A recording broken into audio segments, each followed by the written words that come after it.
Good morning. I'm Esther Manheimer, Mayor of the City of Asheville, and I'd like to welcome you to the City Council work session for American Rescue Plan Act funding. All council members and applicants are participating virtually. We're streaming live on our Virtual Engagement Hub, which is accessible through the Virtual Engagement Hub link on the front page of the city's website.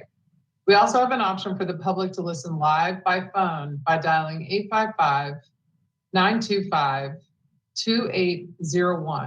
and then entering the meeting code 2109.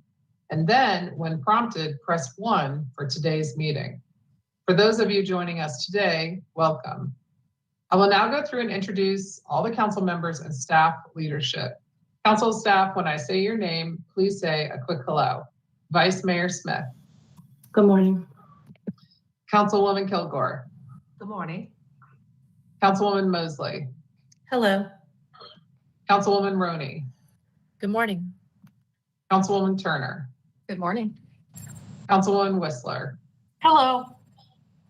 City Manager Deborah Campbell. Good morning. City Attorney Brad Branham.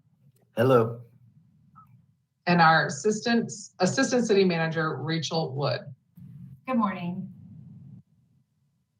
Okay, today we're going to be hearing presentations from 34 organizations, all of whom are applying for ARPA funding, and each presentation will be 2 minutes. Applicants, please refer to the countdown timer displayed in the virtual meeting room. During today's presentations, presenters will not take questions, nor will there be public comment. Staff will introduce each presenter. Presenters, please keep your microphone muted and cameras off until you hear staff call your organization's name. We will take a short 10-minute break around 11:50, I hope. I'd also like to remind everyone that this is the second of 2 ARPA work sessions. During yesterday's work session, we heard from 24 applicants. The video recording of that session is available on the city's YouTube page and Virtual Engagement Hub. So before we begin the presentations, Assistant City Manager Rachel Wood will provide us with a short overview. Thank you, Mayor, and good morning. I'm Rachel Wood, Assistant City Manager, and similar to yesterday, I'm going to provide a quick overview of what to expect during today's work session, along with a few reminders about ARPA from the federal level, as well as some of our local funding requirements. Next slide, please. So today you're going to hear 2-minute presentations from each applicant. Those presentations, as the mayor mentioned, will be facilitated by staff. Jamie Matthews, assistant to the city manager, will be announcing each agency. And during these 2-minute presentations, they're really going to serve as an opportunity for applicants to provide a general overview of their submitted projects. Because we only have 2 minutes, questions that council members may have of the applicant agencies need to be submitted to Jamie Matthews via email by Friday, February 4th. Jamie and the ARPA team will then work with the applicant agencies to get responses to your request, and our goal is to have a consolidated list of those responses to the full city council by Friday, February 18th. Following February 18th, staff will then schedule check-in meetings the week of February 21st with the City Council to confirm what questions you may have, any additional information you may need in order to make that final decision regarding how best to use the remaining ARPA funds that the City of Asheville has. Next slide, please.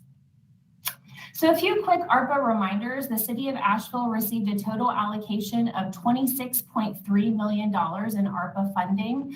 Of that amount, roughly $8.4 million has already been budgeted to date. So the decisions that the City Council is going to be asked to make after today and yesterday's work session is how best to use the remaining $17.9 million that the city has available in ARPA funds. Federal ARPA Recovery Fund goals include supporting governments in their response to the economic and public health impacts of COVID-19, containing impacts on communities, residents, and businesses, and laying a foundation for a strong and equitable recovery. Allowable uses under the federal ARPA program include public health uses, addressing negative economic impacts, additional pay for essential workers, mitigating revenue losses, making investments in infrastructure, and crime response and prevention. Next slide. In September of 2021, the City Council approved funding categories that were based on those federal ARPA guidelines, and they included affordable housing, care for aging residents, homelessness services, small business recovery, food systems, city infrastructure, domestic violence prevention and assistance, community communication, climate change, and workforce development. Those funding categories were then used to inform the scoring criteria that the evaluation committee used. And that scoring criteria includes equity, community impact, project plan and evaluation, as well as the organization's qualifications. The City Council has received a number of updates on the city's ARPA plan and strategy, most recently during an August 24 City Council work session. Using the City Council's approved funding categories and information gleaned from previous meetings, a request for proposals was issued starting September 27th through November 1st for applicants to submit proposals for potential funding through ARPA. An optional pre-proposal virtual meeting was held on October 13th to answer questions of potential applicant agencies. And once the submittals were received, the evaluation committee completed their scoring in December of 2021. Of course, yesterday and today, we have the City Council work sessions where you're hearing from the applicant agencies. And our current goal is to have the notice of initial award prepared by March or April of 2022. And we'll be discussing next steps during the check-in meetings that we'll be scheduling in February 22nd that week, just coming up. Next slide, please. So we have had a few questions regarding the city strategy for funding requests. Yesterday, you heard from the top 3 scoring city applications that were submitted as part of the RFP process. As ARPA developed and the city strategy was further refined, we initially had a poll for potential city projects in June of 2021, and that poll was based on what we knew at the time from the federal funding guidelines. And so after the City Council in September developed their funding categories, we then refined that list and decided to only have the departments and projects and programs submitted that were most closely aligned with the city's City Council's funding criteria. So we refined that list down to 12 proposals, and as I mentioned, 3 scored in the top 20%, and that's who you heard from yesterday.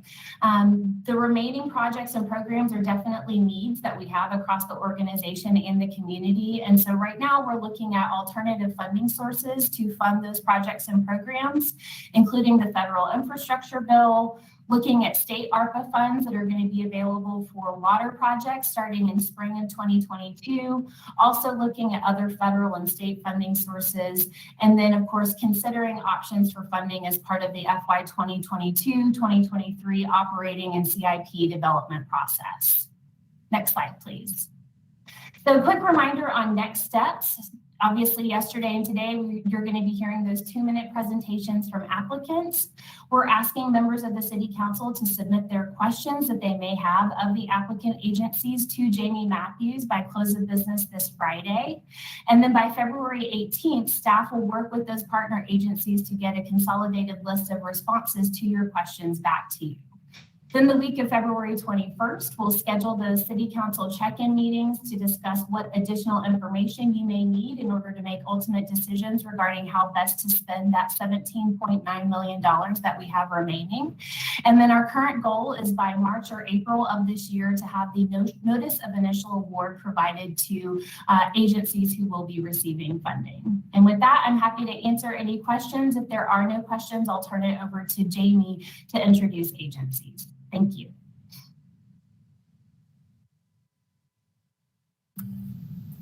Thank you, Rachel. We'll now begin the presentations from applicants.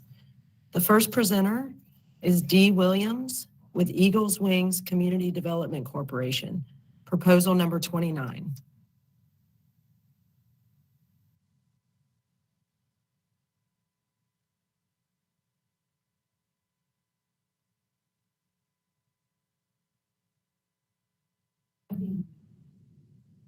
Ms. Williams, you might be muted.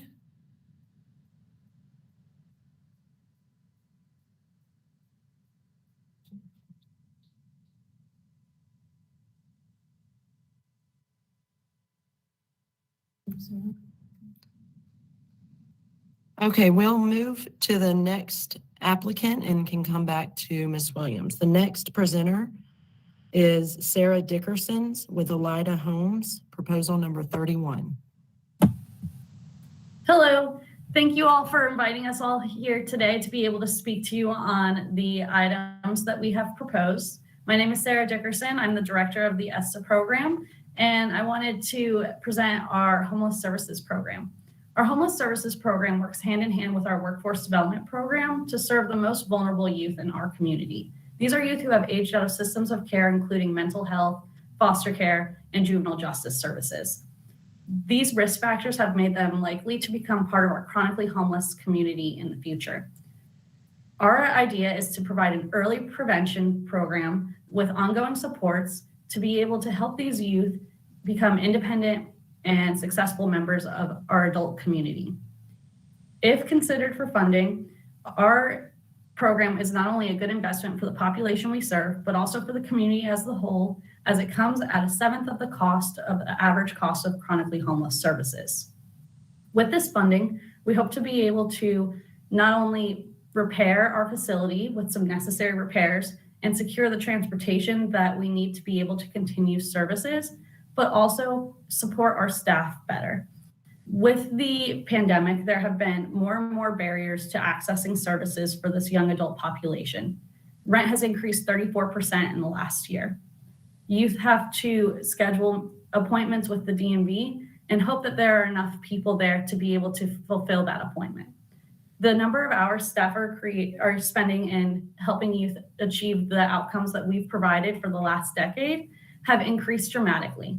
We hope that you will consider funding this application to be able to have I'll be watching the clock. I'm sorry. Thank you. access, Bye. be able to have our young population access Nope. the services that they They need. said I was up and I didn't even. Ms. Williams, okay, thank you. Sarah, continue. I'll give you a few more seconds there. Sorry. No worries.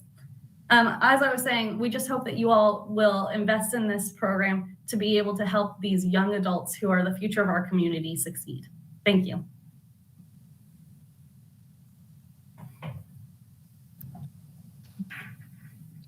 Thank you. The next presenter is Dee Williams with Eagles Wing Community Development Corporation, proposal number 29.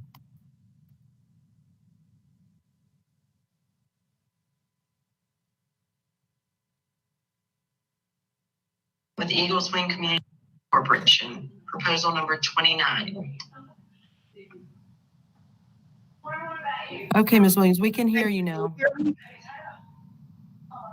Can you hear me? Yes, we can hear you. You can go ahead. Proposal number 29. Can you hear me? Yes, we can hear you. Can you mute or turn off the other computer you have? Thank you. I do apologize. No problem. Thank you. Can you hear me? One moment.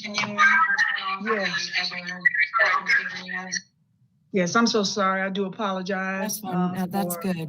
That's missing the perfect. segment. Can you still hear me now? Yes, we can hear you. You can begin. Hello? Yes, Ms. Williams, we can hear you. Hello? God, this is so crazy. Okay. Ms. Williams, we will come back to you. Can you hear me now? Yes, we What can is hear you. Can you hear us? Okay, someone in our staff will reach out to you. We're going to mute you and move on to the next presenter. I got some technical difficulties.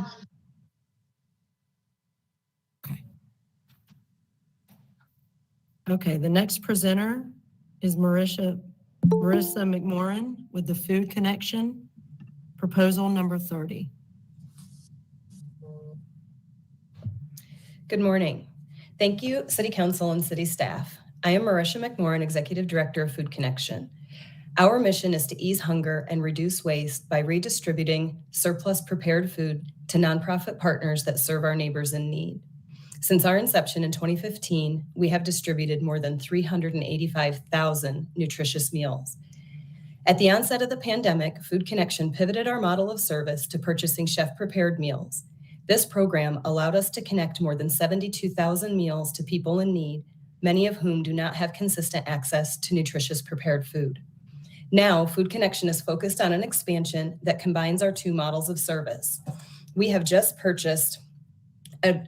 ordered a custom meal delivery truck to do just this. The Food Connection mobile meals vehicle will be outfitted with cold storage and the equipment needed to rescue and repackage surplus food and distribute healthy meals directly into neighborhoods that need them most. ARPA funds will be used to support the operation of the mobile meals vehicle in the city of Asheville, and when rescued food is not available to us, we will use funds to purchase chef meals so that we can consistently serve these communities. One population disproportionately impacted by the COVID-19 pandemic are Asheville City school students identified as homeless. Based on recent McKinney-Vento homeless data, 157 students are currently experiencing homelessness, with 81% temporarily living with friends or family. Aside from school breakfast and lunches, there are few resources for nutritious prepared meals for these children. Food Connection mobile meals will reach these students and their families through distributions at affordable after-school programs and directly into neighborhoods where these families are staying. This vehicle will be a celebration of food and community with a menu board, giving family a choice of heat and serve meals prepared by Asheville chefs. We see this as true service with dignity. Thank you. The next presenter will be KP Whalen from Friends of Community Radio, proposal number 10. Yes, thank you all so much. I'm KP Whaley, General Manager for Friends of Community Radio. You probably know us as Asheville FM, a nonprofit community radio station with the goal and mission of lifting up the voices of those that are underrepresented on mainstream media. We do this with over 100 community members who volunteer as DJs and show hosts and are supported by individual donations from hundreds of listeners who support our mission. We also are supported by dozens of small local businesses who also don't normally get their messages out on mainstream media. And that's because small businesses typically don't have large advertising and marketing budgets to work with and have suffered greatly during the COVID-19 crisis. We offer an affordable alternative to these small businesses called underwriting to help get the word out about their products and services. Our proposal will use ARPA funds to subsidize those on-air promotions on our broadcast station for local small businesses who've been particularly hard hit by the COVID-19 crisis.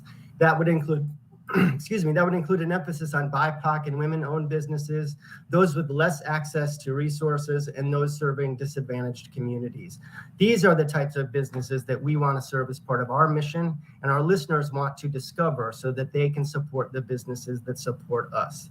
Our specific funding request will enable us to subsidize 50 small businesses at 100% subsidization in the first year and 50% in the second year. In addition, we will work with each of the nonprofits that ARPA funds received that you choose here today and yesterday to craft public service announcements about their projects and reach the Asheville area audiences so they can get to know what these organizations are doing. These types of businesses are already a very important part of our station's community as a current underwriter, and we saw firsthand how providing this type of subsidization helped all of them navigate the worst of the pandemic. Underwriting is also a revenue stream for our nonprofit organization, and although we subsidize as many businesses as we can, we simply have reached our capacity. Help us expand that capacity. Thank you, Mr. Whaley. That's your 2 minutes. Thank you. The next presenter will be Jack Engelman with Friends of Hominy Creek Greenway, Asheville Greenworks, proposal number 34. Good morning, City Council and City staff. I'm Jack Engelman. I'm a founding trustee of the Friends of Hominy Creek Greenway. Since 2012, in cooperation with the city, our volunteer organization has served as stewards of the 14-acre parkland in West Asheville. We are requesting funds to support the design and reconstruction of the popular pathway that runs the length of the greenway.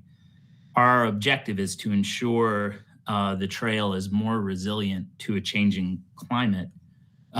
Over the last several years, increased rainfall And heavy use of the greenway has accelerated erosion and impacted access.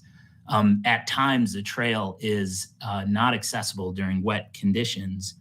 The objective of our proposal is to redesign, improve, and reroute a 3,400-foot section of trail to create a sustainable pathway. That's roughly 2/3 the length of the Greenway Trail.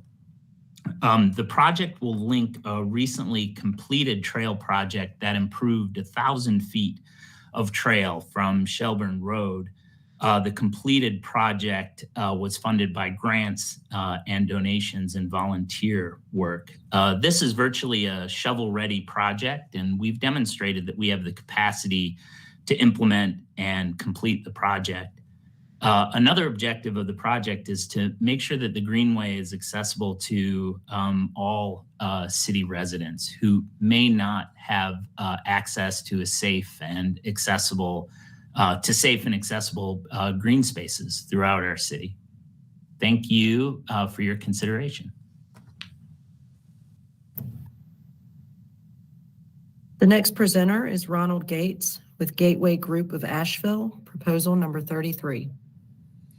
Good morning to each and to all. I'm Ronald Gates, Director of Gateway Group of Asheville and Scrubs, which stands for Students Creating, Releasing an Unlimited Belief in Self program.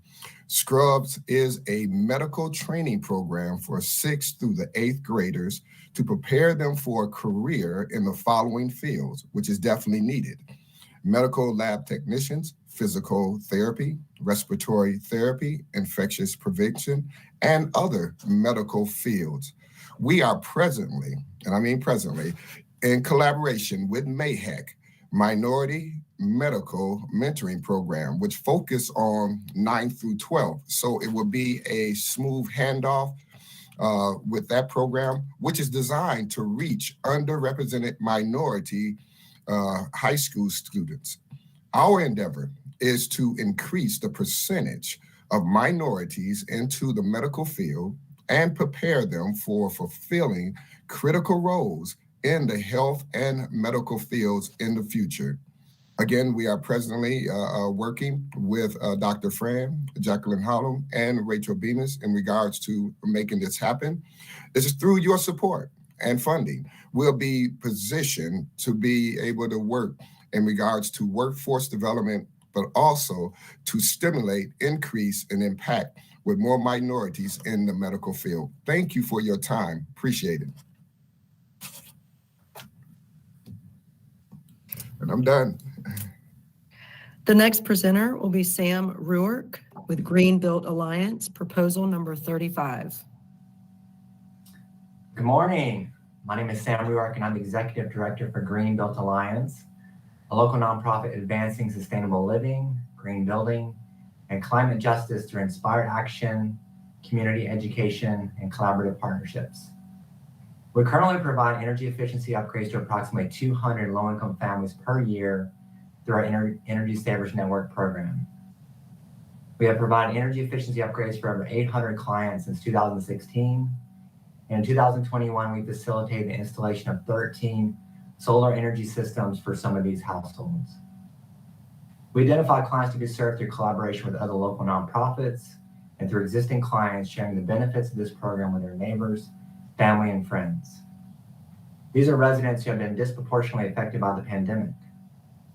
This work is funded by the City of Asheville, Buncombe County, foundations, and private donors. Now, we hope to be able to take the next step in supporting these households. Our proposal to you is simple yet bold. We're asking for you to support low-income households with free solar energy systems, heating system repairs and upgrades, and replacements of old and broken refrigerators. Through our work with Energy Savers Network, we have relationships with clients that need the support and will be thrilled to receive these home improvements. Local income households typically have high energy burdens as they spend more of their monthly income on energy. If funded, this effort will greatly reduce their energy bills and improve the quality of their homes. We believe that this project represents a unique way to advance the City of Asheville's goals for maintaining affordable housing and meeting your 100% renewable energy goal while making the homes of low-income residents more affordable, efficient, healthy, and comfortable. Thank you so very much for your consideration.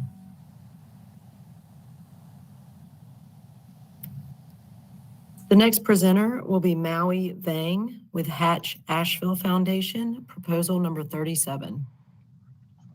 Good morning. This is Maui with Hatch ABL Foundation, a local nonprofit that supports high-growth startups in WNC. Building a business is really tough. On average, only 1 in 10 new businesses survive the first 3 years. The success rate for minority and female founders is even lower. 8 out of 10 Black-owned businesses fail within the first 18 months, and only 3% of venture capital funding goes to women and minority founders. The economic rebound from the pandemic is also disproportionately low among underrepresented founders. On the other hand, building a business is one of the best means of generational wealth creation and upward mobility. I'm living proof of that. High-growth businesses are also a proven source of new job creation, serving as a rising tide that can lift entire regional economies. The Hatch Innovation Hub fills this gap between founders' ambition, wanting to build high-growth startups, and the dismal success rate. From an initial idea stage through scaling and fundraising, Hatch empowers entrepreneurs through mentorship, programming, and education, and we focus on de-risking and testing business models to increase the probability of success. Hatch also partners with other support organizations such as Venture Asheville and Mountain BizWorks to provide entrepreneurs a central hub of support within the local ecosystem. Over the past 4 years, Hatch and its partners have helped companies generate over $105 million of revenue, produce 406 jobs with average salary 1.5 times the county average, and raise $25 million in capital investments. We are now growing our impact by tripling our square footage in downtown Asheville to bring founders and organizations under one roof. In response to the pandemic, Hatch is ready to multiply the startup success rate and to cultivate thriving, innovative businesses in WNC. We're seeking ARPA funding to help us roll out these initiatives and fulfill the grand mission of prosperous entrepreneurship for all. Thank you so much.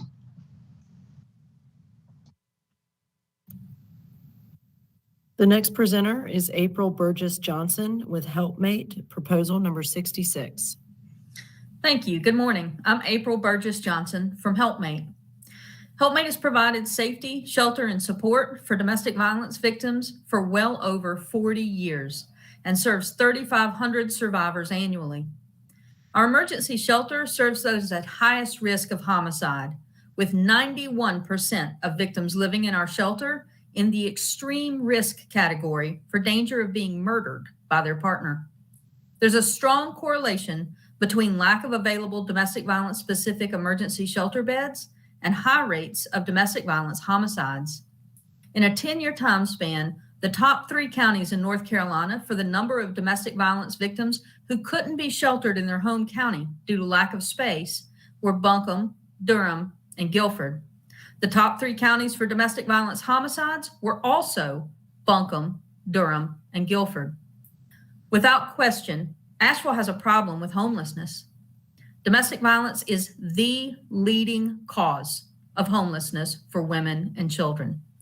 Access to domestic violence shelter is also an equity issue. 11% of Buncombe County is comprised of people of color. However, 41% of the survivors who reside in Helpmate shelter are people of color. We cannot force communities of color to bear the highest burdens of violence while doing so without adequate resources to escape. Helpmate shelter can currently accommodate 20 people at a time. Research tells us that to prevent homicides, we need 40 beds. We've purchased the land needed to double the size of our shelter and are in the pre-construction planning phase. In a 20-year time span, the expanded shelter will serve as safe haven for 10,000 victims homeless due to abuse. That means that the average cost per victim is $1,000. We request that you consider our ask for rescue plan funds to support shelter expansion for domestic violence victims to promote equity, prevent homelessness, and save lives. Thank you.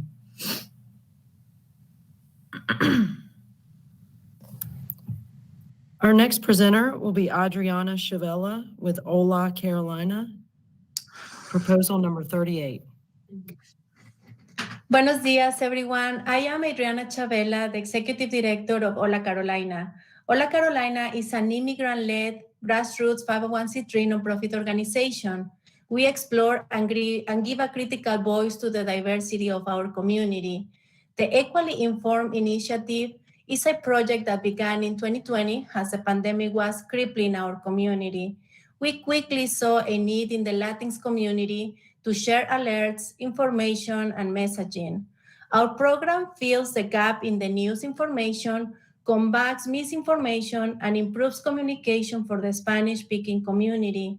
Hola Carolina works hard to bridge the information divide, reduce barriers for vulnerable residents who need trustworthy information to live and thrive. We Latinos struggle with inequity across all aspects of daily life despite our hard work. People who are willing to work should not be faced barriers based on race or ethnicity.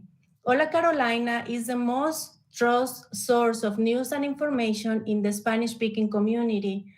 Our organization has been on the front lines, distributing PPE and promoting testing and vaccinations with local health departments and other agencies.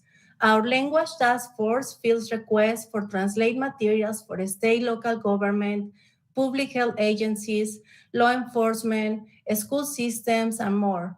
Ultimately, this funding will provide critical resources for our organization to expand communications in Spanish and deepen our support of immigrant communities. Thank you for your time and, of course, consideration. The next presenter is Cindy McMahon with Homeward Bound of Western North Carolina, proposal number 67. Hello, my name is Cindy McMahon, and I'm the long-term interim executive director for Homeward Bound.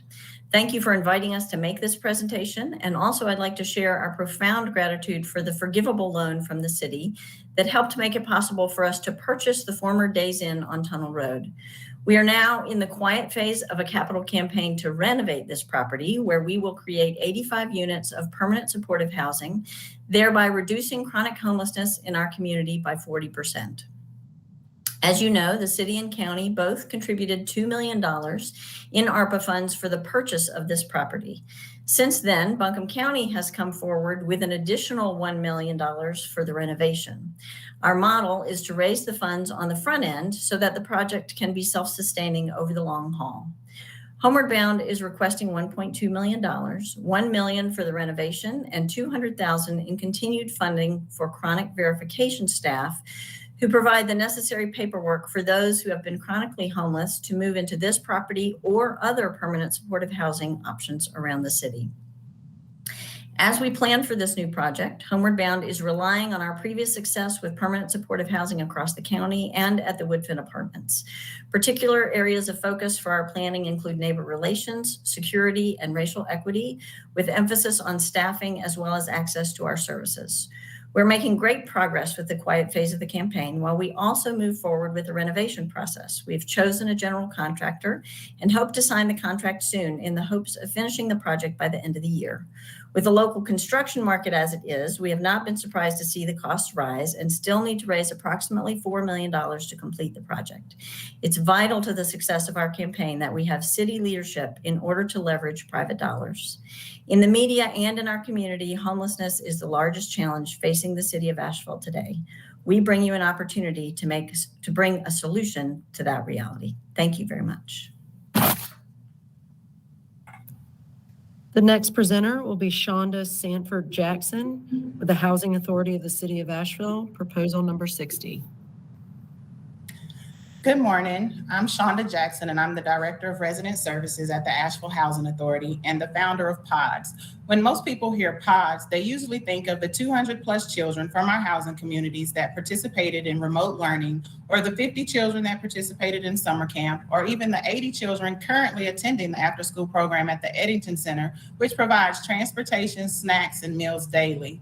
PODS doesn't just provide a safe haven for our children, but it also provides safe space for our families to get support with employment, community resources, and it's another step towards the healing and reuniting of our Black community. Something you don't hear about is that Provides provided over 65 jobs to primarily people of color in the remote learning pods, 20 jobs during the summer camp in which we supported 10 people with finding full-time employment, and currently employs 20 part-time and 4 full-time youth impact workers in after school and the school setting. We also have health and fitness impact workers getting our community in shape, and senior impact workers who helped delivered over 30,000 meals to our seniors during the shutdown and made over 14,000 wellness calls weekly to check on seniors. We currently have 20 applicants eagerly waiting to work with our youth and families in their communities. The majority of these applicants are Housing Authority residents. Why is this important? Because the average annual income for a Housing Authority resident is only $7,621. With your support, we will be able to expand pods for our youth, Asian communities, and families in culturally safe spaces. If racial equity, economic mobility, and thriving communities of color is your goal, then what better way to make an immediate impact in the Black community than by supporting organizations that doesn't just house the majority of the Black population in Asheville, but also takes the time to develop authentic relationships. Thank you. The next presenter is Nancy Schneider with the Humane Society of Buncombe County, proposal number 32. I'm getting there. Hi, can you hear me? Yes, we can hear you. Thank you. Since 2007, when the Humane Society of Buncombe County initiated its community cat program, Friends to Ferals, it's been the primary actor in reducing intake to our shelter system, which has enabled it to now be classified as a no-kill shelter system. This is the result of a cooperative effort with the ASPCA, Asheville Humane Society, and Humane Alliance Spay Neuter Clinic, and our organization that put it together a decade ago. To date, we have provided medical services for just under 15,000 cats, primarily spay neuter vaccinations. And the majority of our clients are lower income in our area. Early 2020, COVID shutdowns meant caregivers of cats had no resources available for spay and neuter surgeries. We assisted with all of Buncombe County and Asheville City animal control concerns, but still far below our standard surgeries. Since reopening, the spay neuter clinic has been severely short-staffed. Consequently, the unimpeded reproduction of community cats is continuing to affect an overstressed animal shelter system and staff. The only potential for getting back to a 97% live release rate at the shelter is by utilizing private vets for surgeries and or transporting to other clinics. Pre-pandemic, this program provided surgeries for an average of 1,000 cats. Presently, we are only able to do half that. Without our ability to utilize the other surgery providers, the shelter system is going to struggle to maintain its no-kill status that they've worked so diligently to achieve. Unfortunately, the shelter staff and animal control officers will continue to be inundated as prior to 2010. Asheville has become a respected representation of organizations working together to create a humane, sustainable agenda in animal welfare. To maintain, we need the financial assistance to return to the volume of surgeries and medical assistance we provided pre-COVID. Thank you, Ms. Schneider. That's 2 minutes. Thank you. The next presenter will be Anita Bacon with Jordan Peer Recovery, proposal number 68.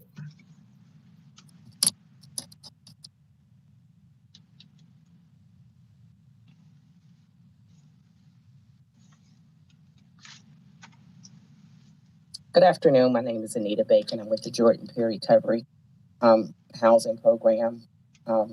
Asheville is in a housing crisis, and we have a transitional housing program that has helped people who need it. People who cannot afford to live here, and it's even worse for people that are in recovery and reentry. I've been where they are, and that is why we created this program. We use our lived experience to provide sober housing, sober transitional housing and transportation. And we also have an apprenticeship program where we help people with employment. The health The Healthy North Carolina 2030 plan names housing as one of the top 10 health indicators as a good determinant to health, and we are willing to do something about it. We have received funding from Dogwood and the Community Foundation and are now seeking funds from the city of Asheville. We have saved money, and Mountain Biswork has offered to help finance part of this project. We need housing that is dedicated to help those that are less fortunate and not leave them behind. Reports show that we need housing units so that we can help those that are homeless, those that are dealing with substance abuse and addiction, and those that need help for public housing. Our program is a peer-led with evidence-based practices, and we have connections with the community and partnerships of North Carolina. We have partnerships with North Carolina Healthcare Foundation. We had this program, and you have not, if you help us with this program, we will make sure that no person is left behind. Thank you. The next presenter is Greta Bird with Liberty Corner Enterprises, proposal number 39. Hello, I'm Greta Bird, the Executive Director of Liberty Corner. Our project is Direct Care Workforce Development.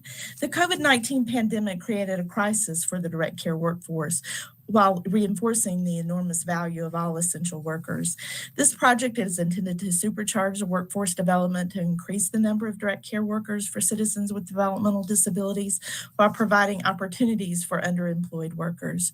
Direct care workers provide hands-on care, supervision, and emotional support to individuals with developmental disabilities, chronic illness, and the elderly.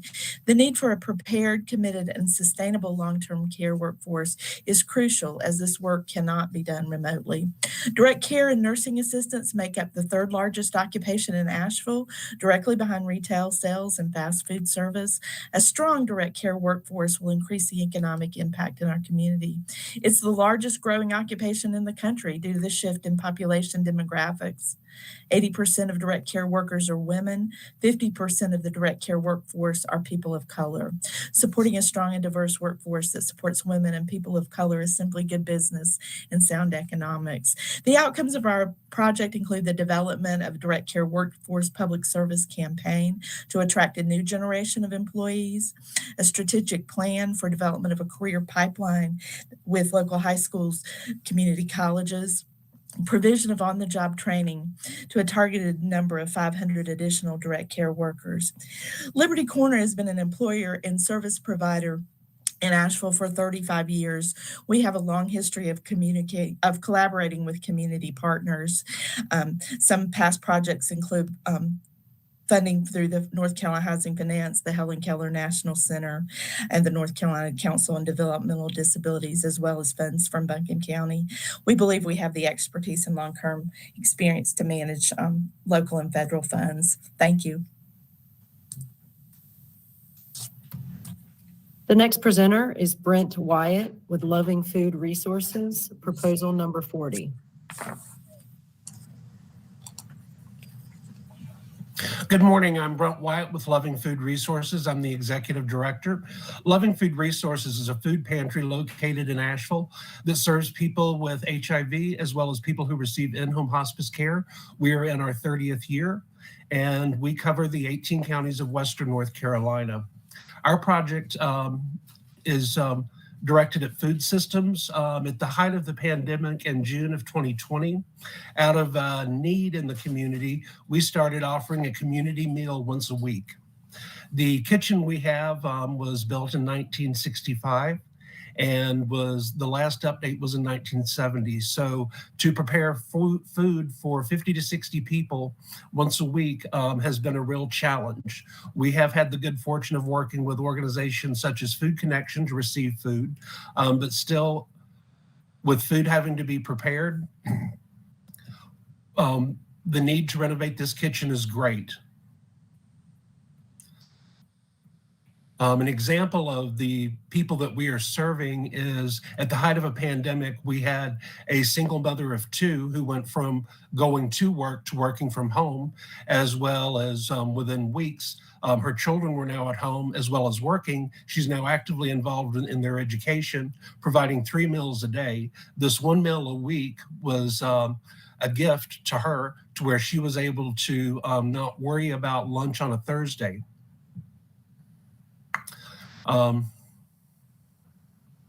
We have served from June to December of 2020, we have served 1,300 meals. Year to date, we're at 3,800 meals. And thank you. The next presenter will be Dr. William McLean with Mountain Area Health Education Center, proposal number 41. Hi, I'm Will McLean. I'm a family doc at MAHEC and co-director with Tasha Woodall of MAHEC Center for Healthy Aging. In 2020, we started MAHEC's home-based primary care program with several goals. 1, to deliver medical care to vulnerable older adults at home with a focus on addressing the social needs that affect people's well-being. And 2, to serve as a bridge between the medical community and the aging services community. To do this, we assembled a team of pharmacists and medical providers to provide care at home and occupational therapists to do home assessments for quality of life and safety. We also partnered with the Council on Aging, Mission Health Partners, the YMCA's Fresh Produce Box Service, and created a social bridging program for isolation reduction, all to provide resources for participants' social, emotional, and safety needs. In the past 2 years, we've worked with nearly 140 people and have an average census of around 100 participants. We've successfully helped participants confined to bed walk again, delivered care to homebound folks who would not otherwise have been able to access it, and supported the work of loved ones and caregivers. Based on initial data, we've also saved the healthcare system over $750,000 by reducing hospitalizations and ER visits. Now, COVID-19 has disproportionately impacted older adults and communities of color. We've witnessed how the pandemic has made it even harder for folks of color to access convenient medical care, address social determinants, and reduce isolation. We not only believe our model is uniquely well suited to address these disparities, but we've added a wonderful community health worker from the Asheville-Buncombe Institute of Parity Achievement to our team who works with the BIPOC community and focuses on chronic disease self-management, social determinant resources, and capacity building. This ARPA grant is an incredible opportunity to sustain this work, to expand services to communities most negatively affected by COVID-19, and seek the input from these communities to influence our services over the next 3 years. We appreciate your interest in this work and consideration. Thank you. The next presenter is Matt Raker with Mountain Biz Capital, Inc., proposal number 43. This will be our last presentation before the break. Greetings, I'm Matt Raker, the Executive Director of Mountain BizWorks, and I'm here today on behalf of the Mountain Community Capital Fund, which is an innovative community partnership to advance access to small business startup and expansion capital for low-income entrepreneurs and entrepreneurs of color in Asheville and Buncombe County. Launched in 2018, Mountain Community Capital Fund, or MCCF, is currently comprised of 2 public sector investors, Buncombe County and City of Asheville, and 3 CDFIs, Mountain BizWorks, Self-Help Credit Union, and Carolina Small Business Development Fund. It's advised by a community committee, including appointees from the city and county and representatives from each of the participating CDFIs. The COVID-19 pandemic is fundamentally changing our economy. Yet, if we are proactive and bold, we can shape these forces towards an economic environment that yields more inclusive prosperity. In 2020, 130,000 new businesses were started in North Carolina. That was up 40% from 2019 and a new record for the state. Last year, there were over 170,000 new starts, smashing the record again. New research also finds that the net worth of Black business owners is 12 times larger than that of non-Black non-business owners. And our own research here at Mountain BizWorks finds that our small businesses, and especially those owned by people of color, see pathways for greater prosperity if they can get access to the affordable and flexible growth capital they need. That's where Mountain Community Capital Fund comes in.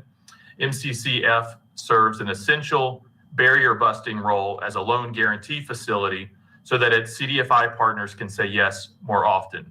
Its pilot funding pool has been fully deployed with excellent results. Funding this request will ensure we can continue to build on these successes, delivering an estimated $3.4 million in funding to 90 businesses and creating or retaining 320 jobs. Thank you for your consideration of this request on behalf of the Mountain Community Capital Fund. We'll now take a 10-minute break, coming back at noon.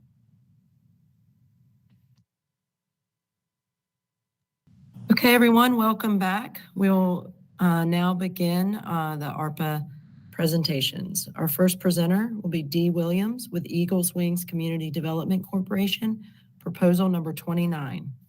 Thank you so much, and I do apologize for the technical difficulties. My name is Dee Williams. I'm President and CEO of Eagles Wings Community Development Corporation, which is a conglomeration of over 70 predominantly African-American churches throughout Asheville, Buncombe County, and Western North Carolina, which makes us the largest economic development effort ever undertaken by a group of predominantly African Americans. We have three focus areas: affordable mixed-use, mixed-income housing, which is also permanent and is substantiated by sustainable elements that we have somewhat in our proposal. Also business development, which is targeted towards ethnic minority businesses. And one of a so-called cradle to grave financial literacy. There have been a lot of statistics bandied about, but nationally, 41% of all Black-owned businesses went out during the pandemic. Here in Asheville, probably pretty close to that, a lot of mom and pops did go out. One of the things, or several of the things that makes us able to do our jobs is that we are recognized nationally and statewide as one of the most experienced and successful ethnic minority business developers in Western North Carolina, probably across the state. And also we have put together permanently affordable housing as evidenced by Eastview Homes when we had our contract through Mr. David Jones with the Asheville Housing Authority. We are needed. We need this very much in our community because we are probably at the lowest levels of economic development that we've ever been in, and every problem that we have. And I know a lot of people have spoken to equity today, but most of it comes from poverty. And unless you have people who love the people and understand, have cultural competence and excellence as far as delivering tangible results, we're going to have the same results as we've had year in and year out. So we ask that you provide us with the funding and so that we can produce tangible outcomes. Thank you. The next presenter is Quincy Wright with Natural Resource Brand Community, proposal number 69. Hey, can you hear me okay? Yes, we can hear you. I appreciate it. Thanks for the opportunity to speak today. My name is Quincy Wright. I am the president of My Right Group LLC, a project management and professional training organization, hub certified minority-owned company here in North Carolina. And we have partnered with the Natural Resource Brand Community to develop workforce development with a focus on renewable energy and sustainability. It's an opportunity to impact the lives in the city of Asheville by developing workforce training to increase Black, Latinos, and Native Americans opportunities in renewable energy. Right now, only 15% of those renewable energy jobs are made up of Blacks, Latinos, and Native Americans. And by developing this workforce development program, we'll be able to increase that number. Our program is broken up in 3 phases. The first phase dealing with community engagement and communication, and that's just getting the communication out there to people to let them know about the opportunities available in renewables.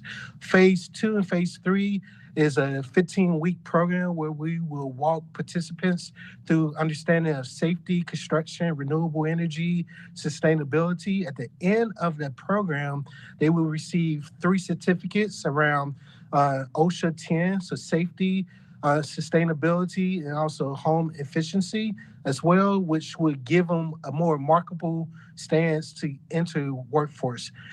Also in phase 3, we're going to focus on job placement, resume writing, financial literacy, to put them in the best position to work with our partners and with the opportunity to be awarded jobs as well. So thank you for the opportunity to speak today.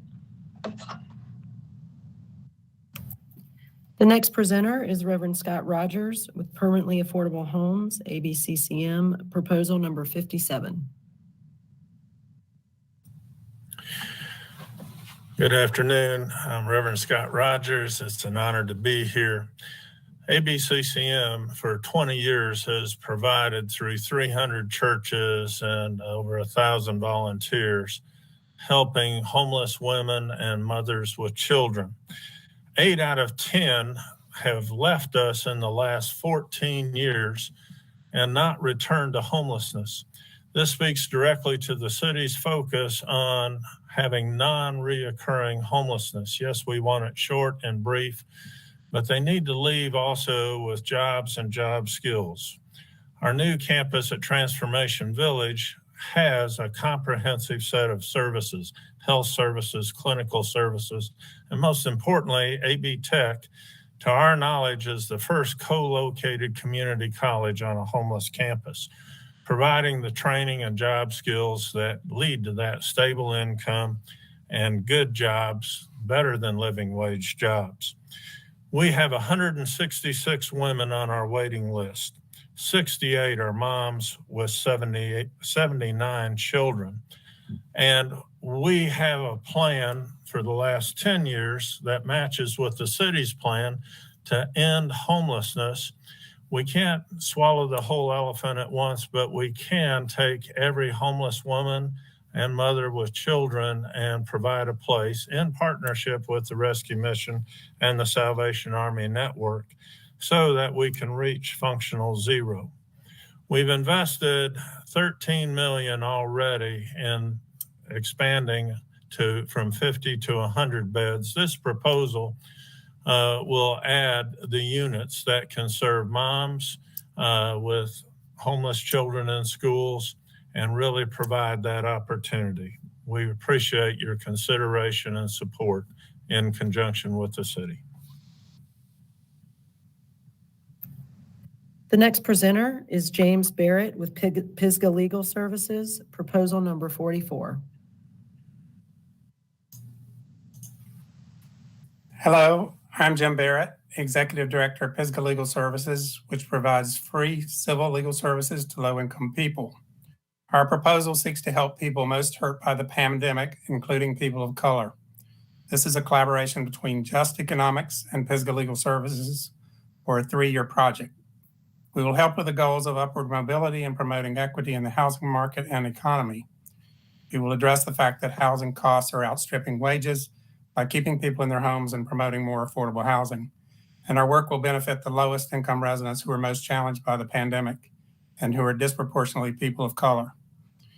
We seek to provide long-term solutions to stabilize housing, advocate for more affordable housing, educate hundreds of tenants about their rights, and provide technical assistance to BIPOC businesses. The Asheville Citizen-Times reported yesterday that apartment rents in the city are up 25% in just 1 year. Our clients are calling to say that they cannot afford $200 more per month for rent. The eviction and foreclosure moratoria have ended, as has most of the COVID relief rental assistance. Many more people will face displacement and need legal assistance. We seek to level the playing field for tenants by working with Just Economics to educate tenants and organize them to advocate for more affordable housing. We will provide more legal help to prevent unnecessary evictions and foreclosures with our model program that intervenes when evictions are filed. Even if people have to move, we can help them keep evictions off their records so that they can rent elsewhere. We can provide technical legal assistance to dozens of BIPOC businesses and nonprofits serving the people of Asheville. We can advocate for more affordable housing and promote other strategies for which we need community support. Thank you for your service to the people of Asheville. The next presenter will be Darren Green with River Arts District Artists, proposal number 45. Hello, everyone. My name is Darren Green, and I will be representing the River Arts District artists for this grant request for the Asheville Art Museum River Arts District Shuttle Circulator in partnership with the Asheville Art Museum and Black Wall Street AVL. This is a story about equity, access to arts and culture, and supporting small business recovery, specifically the creative commerce in Asheville. Now, I want you to imagine a young BIPOC family earning a middle-class income out for a Saturday together. Their first stop, a morning youth art class at the Asheville Art Museum. Their 6-year-old explores shapes, colors, and textures while the parents view the galleries. The whole family shares in this experience and decides to continue this arts and culture exploration that this town has to offer. Leaving their car in a downtown garage, they board the free shuttle outside the front door of the museum. The family is taken on a 15-minute open-air shuttle ride, all while learning about historic spots and facts about Asheville and the importance of their destination, the River Arts District. The shuttle arrives at the front entrance to 8 River Arts Place, a home to Black Wall Street AVL, where they are greeted by the representatives of some of Asheville's Black-owned businesses. They learn about the Black history of Asheville and gain a deeper appreciation and understanding of why equity, diversity, and inclusion are so important for all communities to acknowledge. Walking around the district, they view artists in all mediums working their craft. These handcrafted items become a gift for a relative, a friend, or even oneself. COVID closures, decreased tourism, and construction interruptions, past and future, will likely cause further significant setbacks to the earning potential of artists and businesses in the RAD. This influx of new patrons will help support this jewel in Asheville's crown, an authentic and vital sector for creative commerce. On behalf of over 300 River Arts District artists and businesses, the vast majority who have received no relief funding, we want to thank you for listening and the consideration of funding for this project. The next presenter is Renee Fortner with RiverLink, proposal number 46.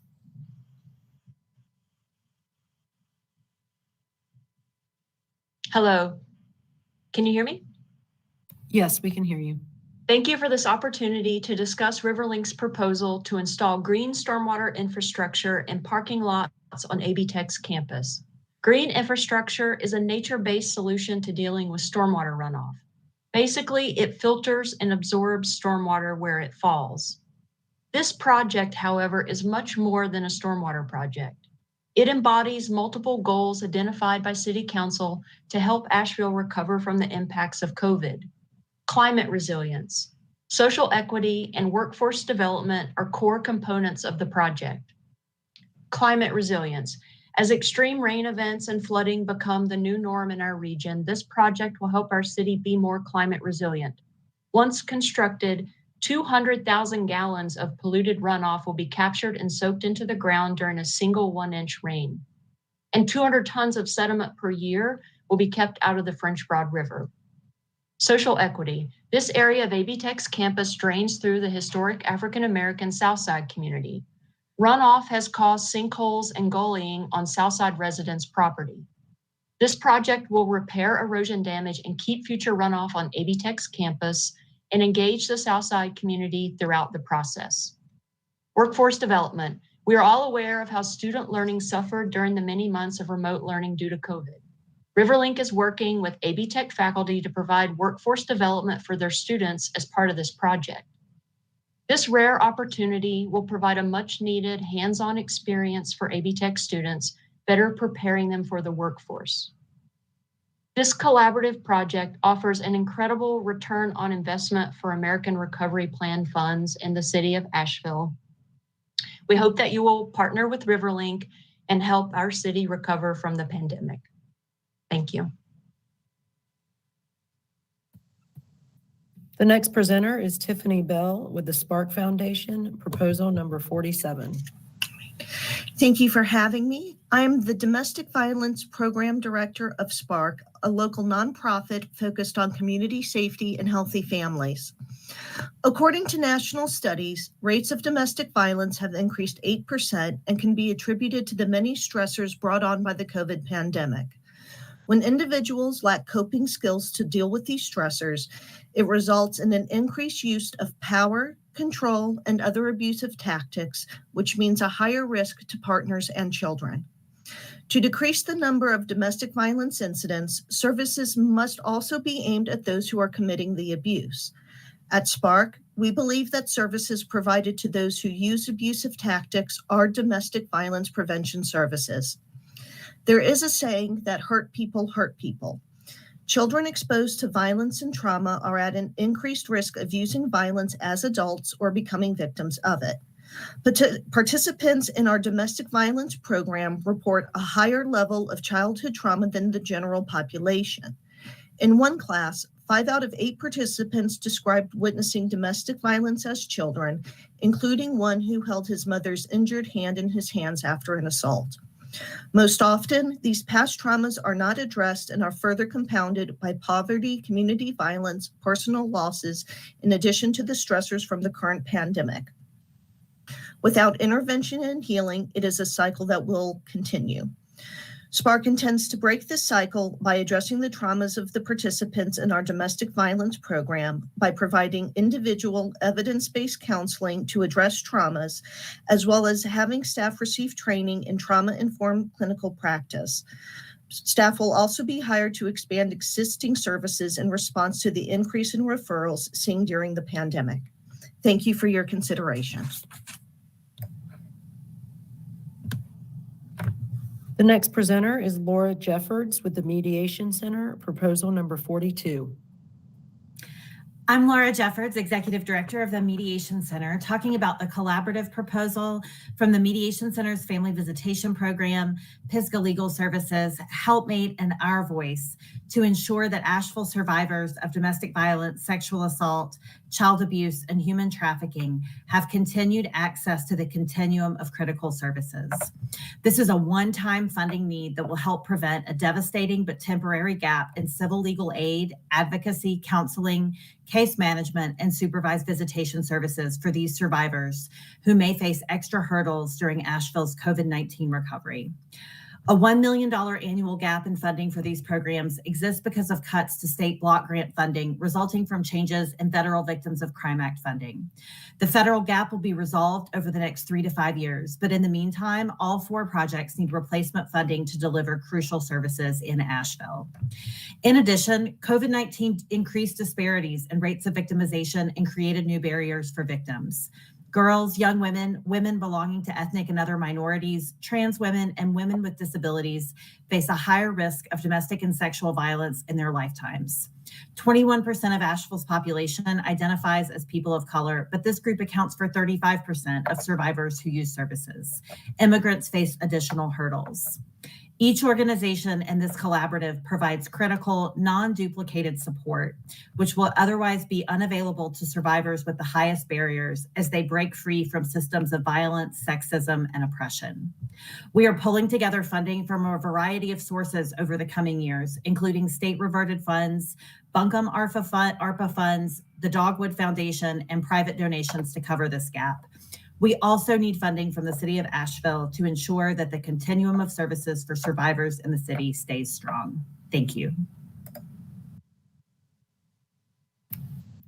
The next presenter is Major Phil Sawyers with the Salvation Army of Buncombe County, proposal number 48. Good afternoon. Major Phil Sawyers with the Salvation Army, and we've been serving Asheville since 1890. Currently, we have sheltering for homeless men, homeless women, families. We have a program called Project Fight, which deals with human trafficking, and are happy to do so.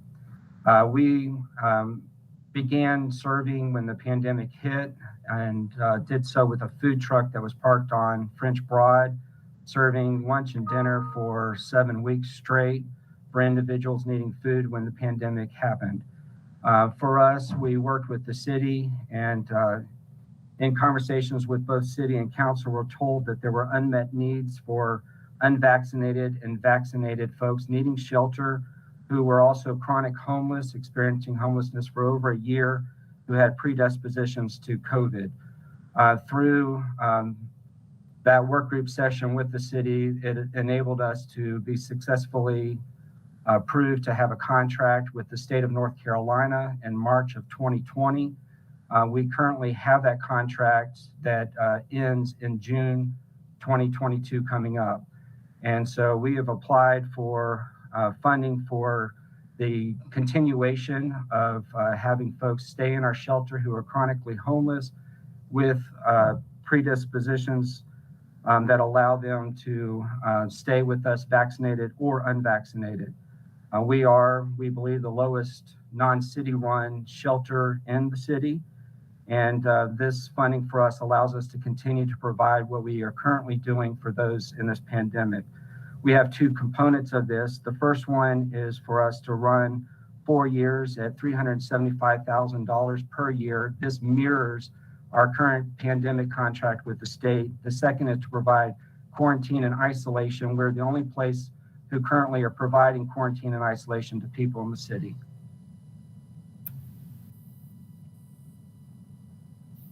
The next presenter is Kate Pett with Thrive Asheville, proposal number 49.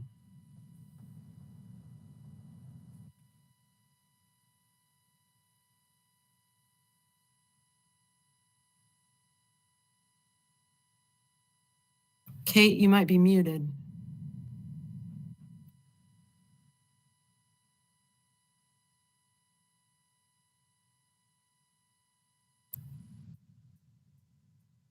Okay, we'll move on and come back to Kate Pett. The next presenter is Abby Kersel with Turning Point Community Development Corporation, proposal number 70. Hello, everyone. Thank you for having me today. My name is Abby Kersel, and I'm actually a partner with Generator, who's the partner with Turning Point on this proposal. We partnered together on this because we share similar missions. And on the Generator side, our mission is to be the best partner for a community to invest into its best and brightest. And we do that by running accelerator programs across 30 plus different markets all over the United States.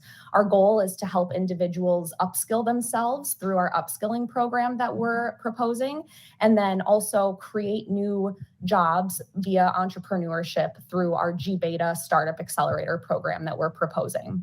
So just a little bit of context on Generator. We're an organization of about 115 people all over the country who fill out this mission on a day-to-day basis.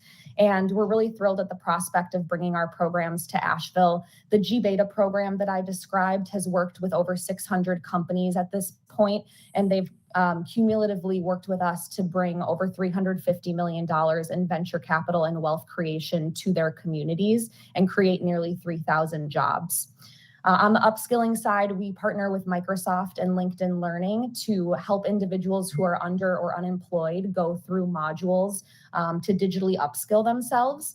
And then we match them with partners from our employer network of over 400 companies to find new careers.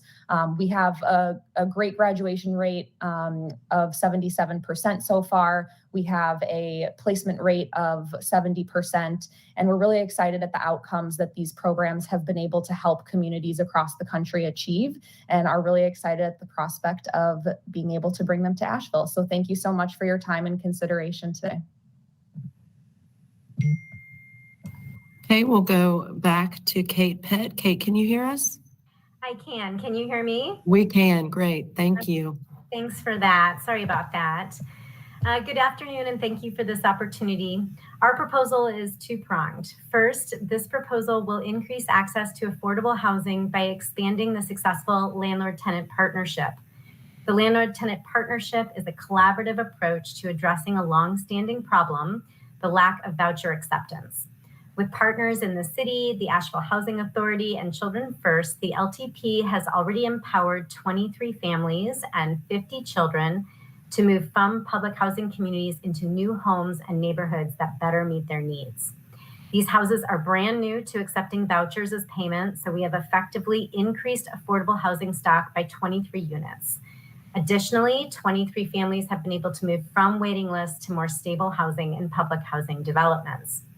Altogether, 46 families have accessed safer and more secure housing, and the city's investment thus far has been only about $1,500 a family for the transformative experience of gaining access to safe and secure housing for residents living at or below 50% AMI. This program is so cost effective because the city's funds have been leveraged with more than $400,000 of federal funding. If funded, this proposal will expand this program to benefit an additional 40 families and expand the tenant coaching component of the program. Other strategies for accessing affordable housing need to be employed to ensure a strong and equitable recovery, because voucher access is just the first step in creating opportunities for economic and social mobility. Also, as part of this request, Thrive Asheville will convene housing leaders to analyze current affordable housing strategies with an equity lens. It is critical that we analyze our current strategies, to understand whether or not we were making progress to closing equity gaps in housing access and how to do more of what works. We need to initiate what's needed to ensure that our housing approaches lay the groundwork for a more equitable future. A more unified and knowledgeable housing coalition can more effectively support and inform. Thank you. That is your 2 minutes. Thanks. Our next presenter is Dee Williams with United Community Development of North Carolina, proposal number 50. Thank you so much for the opportunity. I am the project manager for United Community Development of North Carolina. United Community Development already has executed contracts for weatherization with Energy Savers Network. As you all know, that is a funded project of Asheville City, Buncombe County, and Duke Power. We do weatherization for them already. We already have a fee-for-services contract with Care Partners or WNC Bridge Foundation to repair low-income and elderly disabled homeowners' homes. So we're not going to talk about what we are going to do. We are already doing it. Let me also say that we've just incorporated an LLC called Kajani Construction Group, which is a Black-led construction company that is owned by 4 local Black-led nonprofits in green infrastructure, and we're certified by the NCDOT as an ethnic minority business for profit. And all of those profits go back to the work of these 4 nonprofits. They're also in partnership with Eagles Wings, as they will be doing the vertical construction and job training. And the thing of it is, and the beauty of this is that United Community Development hires everybody it trains. It hires them and pays them a living wage. So we've got 100% placement. So we hope that you'll look at us for what we do and not what we say we're going to do. We have tangible outcomes to prove what we do. We can help the city also achieve Section 3 compliance with HUD, because we'll be able to also bid on race-conscious contracting and procurement programs. So I hope that you would give us a look. We've been around 3 years operating and training people and hiring them. So we look forward to working with you and making sure that your programs work, your race-conscious programs work, which never have before. And also, we want to make sure that your Section 3 programs work as well with HUD. Thank you. The next presenter is Jeffrey Kaplan with Venture Asheville, proposal number 51. Thank you, Mayor, Council, and staff. I'm requesting to fund BIPOC scholarships for the Corporate Entrepreneurship Institute hosted by Venture Asheville under the Workforce Development and Small Business Recovery categories. In light of recent developments at the city regarding scholarships, we'll be amending some of these criteria to individuals from economically distressed backgrounds. My name is Jeffrey Kaplan. I serve as the director of Venture Asheville. At Venture Asheville, we teach people how to become not just entrepreneurs, but how to build companies with massive market demand. We build locally headquartered companies that scale and grow beyond our city limits. I'm an entrepreneur myself, a published author of entrepreneurship education, and I've worked with over 2,000 entrepreneurs as a teacher, mentor, and investor. The tactics and strategies we empower entrepreneurs with can be used in any context. It could be to help a local food truck or launch something in the metaverse. Now, when used in a corporate setting, they help large organizations develop new products, access new markets, and drive efficiencies. To that end, we are launching a Corporate Entrepreneurship Institute, an 8-week course to help rising professionals gain a professional development experience in not just acting entrepreneurially, but helping corporations evolve. The Great Resignation is hurting large and small businesses. In 2021, 33 million Americans quit their jobs. 43% of those cite going into entrepreneurship as the reason why. Esme Burningglass, the leading job market analytics firm, recommends that employers embrace entrepreneurship as not just a smart competitive strategy, but as an important employee retention tool. But most don't know how, and that's how we created this institute. Therefore, our request would go towards scholarships for 20 economically disadvantaged employees to empower them with the professional development of entrepreneurial skills. This helps retain employees, creates a path towards business leadership, and increases the competitiveness and resilience of our businesses. Thank you for your time. The next presenter is Shelley Gates with Victims to Victory, proposal number 52. Good afternoon. I'm Shelley Gates, the program coordinator for the Victim to Victory Domestic and Sexual Violence Ministry, a community effort facilitated by Greater Works Church to raise awareness educate, help prevent, and provide advocates to support victims and survivors of domestic and sexual violence. For many years, Victim to Victory has been on the forefront of supporting victims and survivors of domestic violence and sexual violence through training, serving as advocates, hosting forums, workshops, and other support services in coordination with Bunker County Sheriff Department, Helpmate, Our Voice, and other local organizations. We are members of the North Carolina Coalition Against Domestic Violence and the North Carolina Coalition Against Sexual Assault. A recent report reflected that over a 10-year span, Bunker County ranks in the top 3 counties in the state for number of lives lost because of domestic violence. Though through continued collaboration with the organizations previously mentioned, we feel churches and other faith-based organizations can play a vital role in expanding programs to support, reduce, and prevent domestic violence and reach individuals who are not likely to report. However, we know individuals must be trained and well-equipped to support victims and survivors and their families. While many programs provide focused training to law enforcement, social services, and other counselors, Victim to Victory proposed project is to develop a comprehensive curriculum to train individuals in churches and other faith-based organizations to provide advocates and be volunteers. This curriculum and training will be developed with consultation and collaboration with local and state agencies. We will continue to build and use partnership with local agencies to provide professional and specialized services, referrals, and training in order to walk alongside victims and survivors on their journeys. As stated earlier, Victim to Victory is a community effort, and it takes the whole community to help foster and bring help, hope, and healing to domestic and sexual violence victims and survivors, and as well as their families. We're looking forward to being a partner with these agencies through advocacy, providing resources, and becoming a safe place. Thank you for your time today. The next presenter is Antonio Del Toro with Western North Carolina AIDS Project, proposal number 54. Good afternoon, everyone. Thank you for the opportunity to talk a little bit about our proposal. WNCAP's ARPA request would supplement housing and homelessness services for people living with HIV in Asheville, many of whom are disabled and disproportionately identify as Black, Latinx, and other people of color.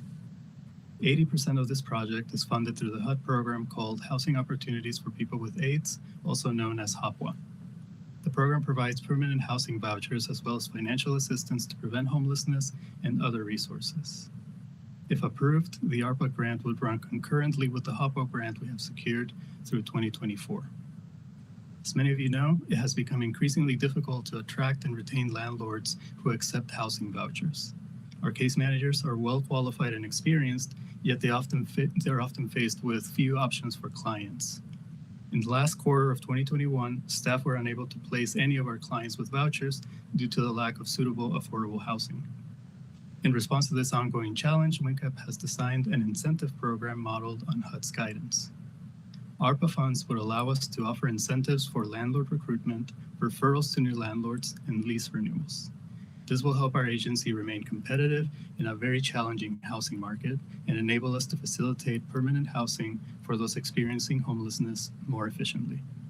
Once housed, WNCAP will provide ongoing case management support to promote long-term housing stability. The funding of our proposal will help WNCAP to not only better meet the needs of current participants, but also to expand and enhance the program. With your support, our program has the potential to significantly improve the lives and economic trajectory for many individuals and families in our beautiful city. Thank you for your time. The next presenter is Dewana Little with the YMI Center, proposal number 56. Hi, I'm Dewana Little, the Executive Director of the YMI Cultural Center.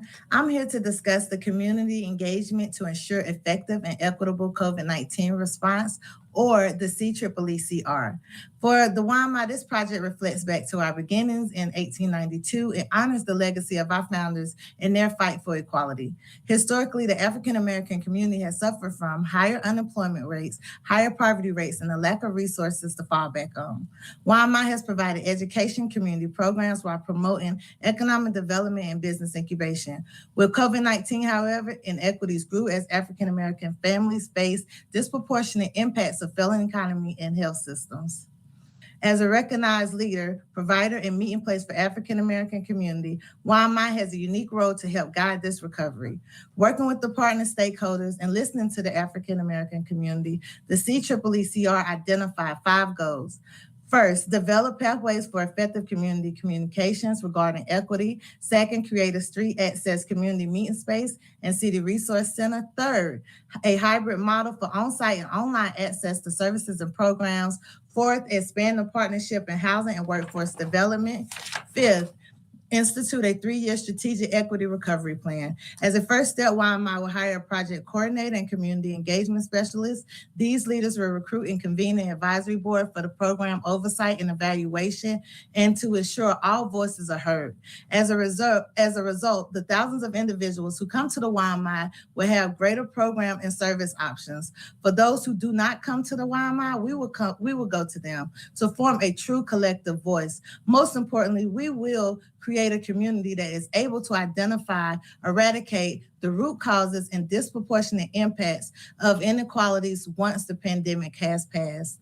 Thank you all for your time. Our final presenter for the day will be Dr. Amaris Lavender of the YWCA of Asheville and WNC. Good afternoon, everyone. My name is Dr. Amaris Lavender, Chief Program Officer at the YWCA of Asheville in Western North Carolina. It has been an honor and inspiration to hear about all the wonderful work taking place in this city, and I'm thankful to be a part of it via the YWCA. The YWCA's Healthy Food Local Connections program will address food insecurity at the system level, is rooted in community education, input, and provides household level resources to improve outcomes for youth, Black, Latinx, low-income, and elder communities. This project is a step towards ensuring that vulnerable populations of the city are represented in the plans for social recovery. Healthy Food Local Connection seeks to reduce and rectify harm caused by a persistent divestment in the health of Black residents in Asheville. If funded, YWCA programming will ensure 550 children every year are provided a healthy breakfast, lunch, and snack. In partnership with ASAP, 50 families each year will take home a community-supported agriculture box at no cost to them. And since it's Track 9, our South French Broad neighborhood and a food desert will host a farmer's market that not only accepts SNAP, but also doubles those dollars.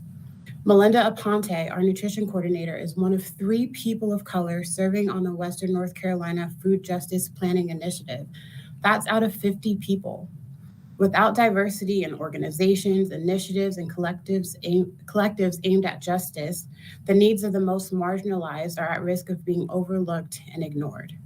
Through this project, the YW will work to increase the representation of BIPOC communities and food justice coalitions, and will also provide our education and training that will increase the racial justice acumen of these coalitions as it relates to food justice.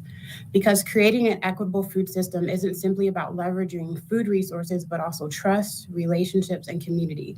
And that is what the YWCA Healthy Food Local Connections program is all about. Thank you.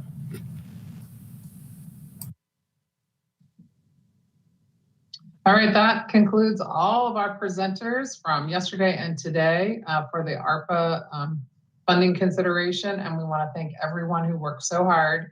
You can tell how much effort went into each of these applications and in making your presentations today. And I want to thank the city staff team that worked on this as well, reading all of the applications and helping facilitate today's and yesterday's sessions. So with that, we're going to close this. We're going to close this out. Thank you very much, everyone. Thank you, everyone.